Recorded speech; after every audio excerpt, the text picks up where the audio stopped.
NGS bioinformatics podcast में आपका स्वागत है, जहां हम बायोलॉजी और अत्याधुनिक कंप्यूटेशन विज्ञान के संगम को समझते हैं। इस एपिसोड में हम एक ऐतिहासिक वैज्ञानिक उपलब्धि ह्यूमन जीनोम प्रोजेक्ट पर चर्चा करेंगे।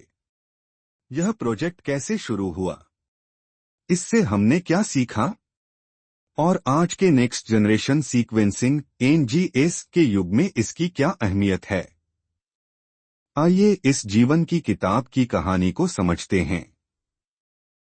ह्यूमन जीनोम प्रोजेक्ट, जिसे एचजीपी कहा जाता है, इतिहास की सबसे महत्वाकांक्षी वैज्ञानिक परियोजनाओं में से एक है। इसे 1990 में आधिकारिक तौर पर लॉन्च किया गया था।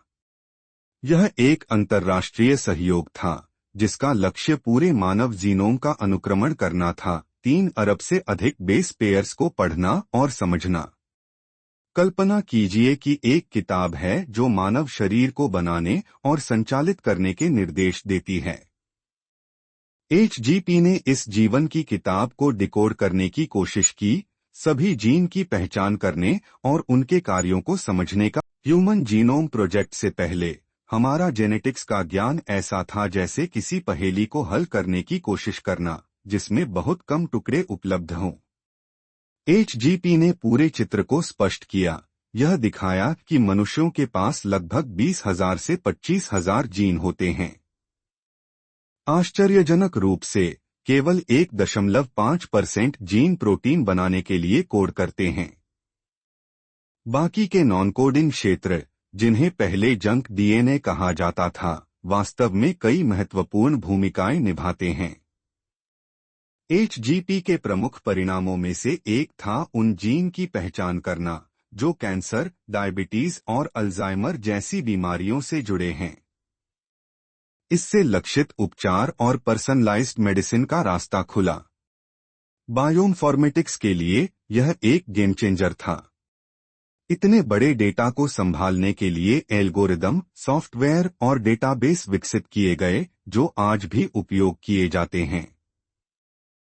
ह्यूमन जीनोम प्रोजेक्ट केवल बायोलॉजी का मामला नहीं था, यह तकनीकी और कंप्यूटेशन नवाचार की कहानी भी थी। वैज्ञानिकों ने शॉटगन सीक्वेंसिंग नामक एक विधि का उपयोग किया, जिसमें जीनों को छोटे टुकड़ों में तोड़ा गया, उनका अनुक्रमण किया गया और फिर बायोइन्फॉर्मेटिक्स की मदद से उन्हें फिर से जोड़ा गया।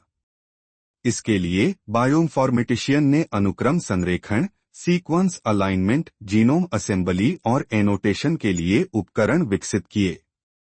2003 में 13 वर्षों के काम के बाद इस परियोजना को निर्धारित समय से 2 साल पहले और बजट के तहत पूरा कर लिया गया।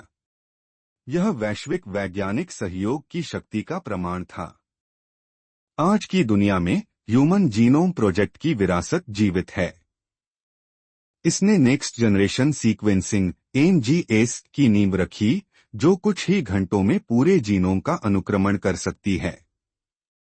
एनजीएस प्लेटफॉर्म, जैसे इल्यूमिना और ऑक्सफोर्ड नैनोपोर, एचजीपी के दौरान विकसित अनुक्रमण और कंप्यूटेशन विधियों पर आधारित हैं।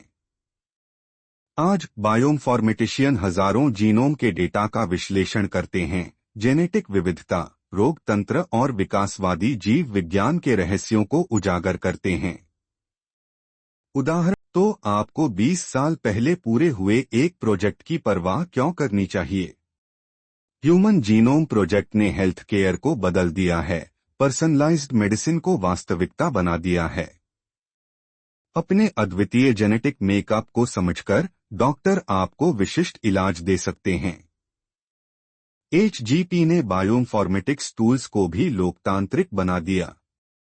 बायोकॉन्डक्टर और गैलेक्सी जैसे ओपन सोर्स प्लेटफॉर्म दुनिया भर के शोधकर्ताओं को जीनोमिक डेटा का विश्लेषण करने की शक्ति देते हैं। ये उपकरण जेनेटिक्स में शिक्षा और शोध में अमूल्य हैं। एनजीएस बायोइन्फॉर्मेटिक्स पॉडकास्ट के इस एपिसोड के लिए बस इतना ही। आज हमने ह्यूमन जीनोम प्रोजेक्ट की कहानी को जाना, महत्वाकांक्षा, सहयोग और नवाचार की कहानी, जो आज भी विज्ञान की दुनिया को आकार दे रही है। अगर आपको यह एपिसोड पसंद आया हो तो लाइक, सब्सक्राइब और उन लोगों के साथ शेयर करें जो बायोइन्फॉर्मेटिक्स और जीनोमिक्स में रुचि रखते हैं।